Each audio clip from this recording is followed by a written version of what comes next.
I'll ask you a question first. You were complaining about Christian Watson not going to play for the Packers. That number, Bears 1.5. Now your consensus number in the market on that game. We'll talk about that when we do picks later. But just if I gave you the option, right, you haven't even seen the Packers play a game yet. They might win. I mean, they're only plus 1.5. But based on what we saw last night, if I gave you the option, the cash out, 1-to-1 on any Packers NFC North bets that you made before the season. We talked about this yesterday. It was the thing you were the most nervous about going into the season. You could just hit, there's a magic button right here, and you could just hit it, and you get whatever money you invested in the Packers back. Even after watching one game of the Lions and not watching the Packers play, would you cash out the Packers NFC North right now? I should, right? I'm scared to death. I feel like the right answer is probably to cash out, but if you got 1-to-1 right now, I might if I was offered it. I mean, the Lions beat the Chiefs. It doesn't matter how it happened. It was the biggest projected loss on their schedule. Yes, and they won. And now look at the rest of the schedule. I got. How about this? Let me ask you a different question. Yeah. The answer is no because I want the action, but I probably should. At BetMGM, and we'll do the Chiefs and the Lions from last night in a second. Yep. Chicago was a 1-point favorite, 1-point home favorite against Green Bay. Yeah. Watson is announced out, so that is official. He is out for the game, but Romeo Doubs is going to play. Going to play, right? Yep. So Doubs is going to play. So this is going to be like the three weapons for Green Bay are going to be Doubs, a second-year player, and then two rookies, wide receiver Jaden Reed and tight end Luke Musgrave, who's going to have those weapons. It's like a rusty sword. But it's also their first game on the road. It's a tough spot. Chicago is now 1.5. Is that right? All right, I'm going to interpret that two different ways. How about the first question? On Sunday, a minute before the game, is the number going to be Bears minus 1.5? I think it will be Bears two and a half. It'll be 2.5. It'll be 2.5. 2.5 minus 15 or 20. How could it not be? How could it? Well, we say that, and then the Rams get bet every day, so I don't know what happens. But I think I'd bet Chicago at a number under 3 now. I actually It'd think be tempting. I think Watson matters that much, and it's not that he's not like Justin Jefferson, but in this offense, he is. He matters a lot. Yes, and we say that, and then we also say that about Cooper Kupp, and then the team he plays for takes money. So I mean, we're guessing. I would guess the line goes up toward the Bears between now and kickoff of the game. Now it's do I think that's right? What would I do in the game? I've been a pass on this game the whole time. Over the balance of the season, I like the Packers to be good and the Bears to be bad. That doesn't have to happen in this game.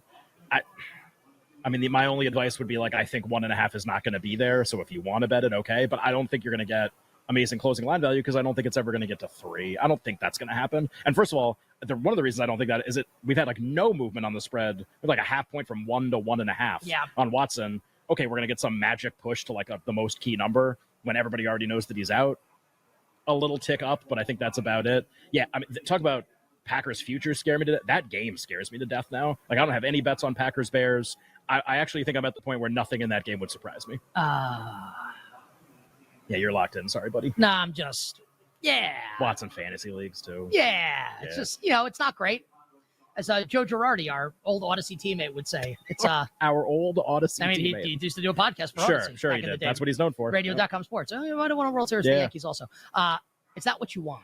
No, it's not what you want. Injury to Christian Watson matters. I think realistically, this is a very young team, and he was a specific. He provided a specific. What should the role. number be now without Watson? Where do you think it closes? 2.5 probably. Yeah, that's what we said too. Yeah. And what would you do if we get there on Sunday and it's 2.5? This is a pass regardless. Okay, at this that's point. me too. Yeah, and there was a whiff of uncertainty about what you were going to get from the Packers offensively that could combined with a weak defense for the Bears that I thought was if you were going to at full strength. Plus 120, plus 125. I was very excited about Packers backing. Now at this point, I'm let them play it out. Whoever wins. I'm starting to cool a bit on the Packers if they can't even get their guys healthy. Yeah, we talked about that to start the show.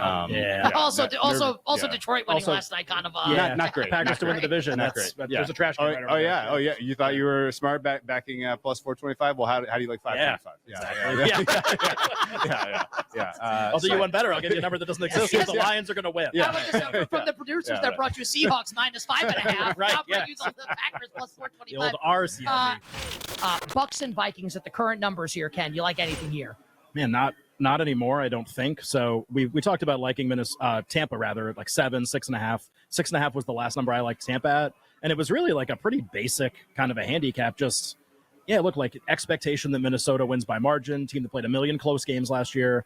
I don't think the defense will actually be much better with Brian Flores, who like doesn't have a big track record. He was just like a Belichick disciple. I don't know, like it'll probably be better than it was last year because last year was so bad. I don't know if it's going to be great. And if that's true and it's a big number, just like Vikings by margin is a tough ask.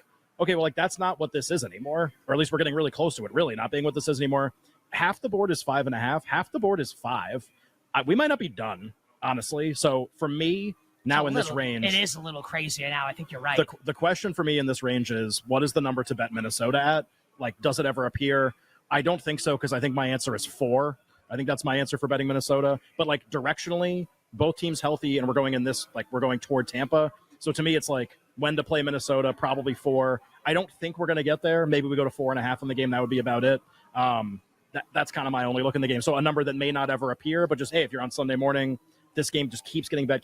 It's still Baker Mayfield and Todd Bowles on the road in like a place with really good home field advantage. So I think 4 would be a buy point for Minnesota. Don't know if we ever get it. Believe me, this is a hypothetical, but it may happen coming up on Sunday morning. Let's say that this number gets down to 4.5, right?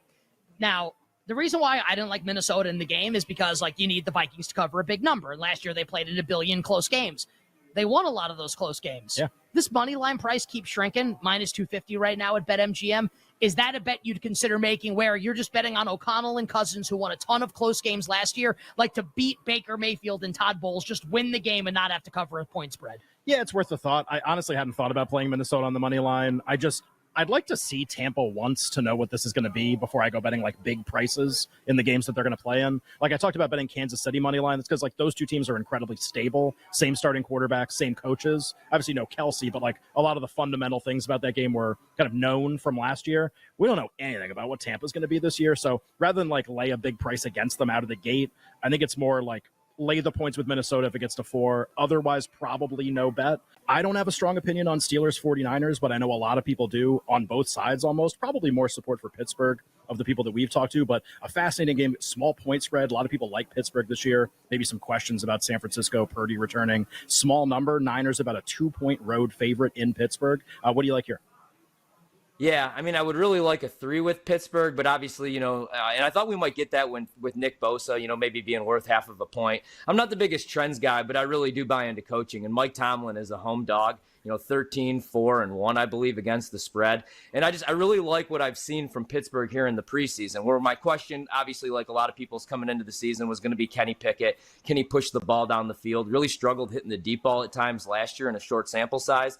But on throws, I believe 15 or more yards down the field, he was 5 of 7 in the preseason, 2 touchdowns, no picks. They have a deep threat in George Pickens. I like both of their backs. I don't love Matt Canada, but the offense looked really good in the preseason. And if they could hit a couple deep plays on San Francisco, like San Francisco's defense is so good, as we all know, right? Fred Warner is one of the best inside linebackers. Nick Bosa is one of the best pass rushers. But I'm not sold on their secondary. And I'm looking at the injury report, and they're banged up already. I think if they could if Pittsburgh could hit a couple deep plays against San Francisco, I think they could win this game outright.